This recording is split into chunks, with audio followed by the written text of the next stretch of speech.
Hello Pythoneer, welcome to your 11th Python tutorial.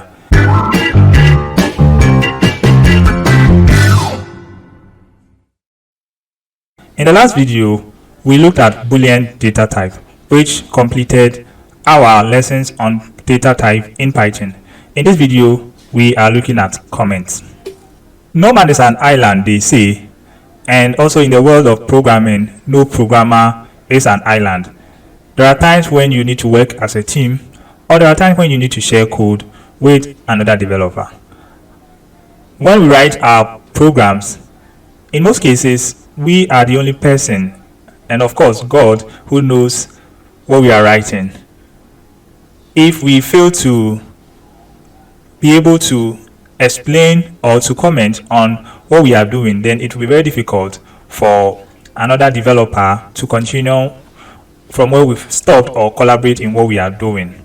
And so the need for us to be able to comment on our code, and that's what we are doing. What are Python comments? Comments in Python help us to explain our code. So when I start writing my code could get lengthy and could get very large.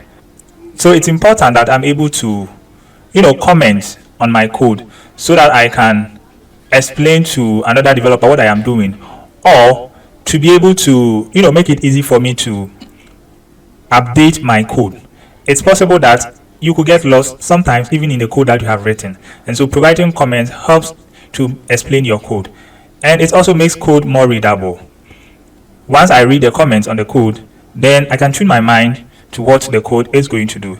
Then I can also comment to prevent code from executing. So apart from writing our own comments which are not part of our code, I can also comment out a code so that that code will be treated as just a mere comment and will not run. You may use that especially when you want to debug. Yes, so debug means remove errors from your code.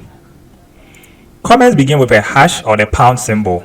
Okay, so I use a hash, and then Python treats the rest of what I write as a comment. Comments can be block or inline type.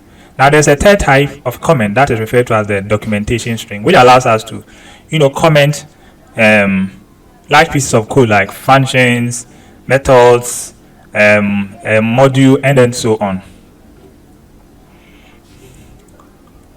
Block comments generally apply to some or all of the code that follows after them, and they have to be indented at the same level. Each line of a block comment will start with the pound or the hash symbol.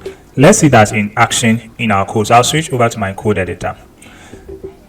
Okay, so I can say x is equals to 5, and then I will say print. So I'll say x is equals to plus 1. Okay, sorry, plus is equals to 1. Good. And then finally I am going to print x. So to explain what I am doing using a block comment, I can say create a variable x using the hash key. Then I'll add another comment, increment x by 1, and finally I would say print x.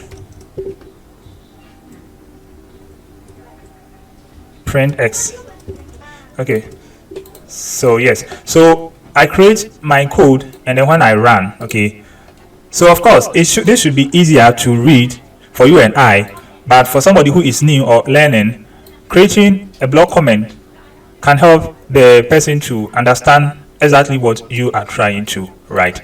And so this is where we apply block comments. So it can be as many lines as you want, and then as many as you want. But mind you, try always keep your comments straight to the point and as simple as you can. Then we have inline comment. An inline comment is a comment that is used on the same line as a statement. Inline comments should be separated by at least 2 spaces, okay, so between the code and then the comment from the statement. and they should start with the hash or the pound key, as I have said. Okay, so let's see that in action. Okay, so in this same code, what I'm going to do is that instead of having the block comment, I'm going to have it, okay, at the side. So what I'm going to do, I'll copy them. I'm just going to copy. Okay, so I'll copy this and then 2 spaces, and then I'll have that, and then same here, 2 spaces, and then finally I'm going to do the same 2 spaces, and then that's that, and then let's run our code. Okay, so this is an inline statement. Okay, so create a variable s, increment by x by 1, and then print x. Okay, so this is how we create an inline comment, and the advice here is that also try to keep them simple and straightforward, and as much as possible spellily use, spellily use this inline statement. Okay, so don't use it frequently. Okay, you can use the block most of the time, but try not to use this frequently. Okay, so that is that. And then okay, so we also talk about documentation string, which we can use also as form of a comment. Okay, so to do that, I can use 3 quotes. Okay, so 1, 2, 3. Okay, and I can keep my comments here. Okay, so I can keep my comments here.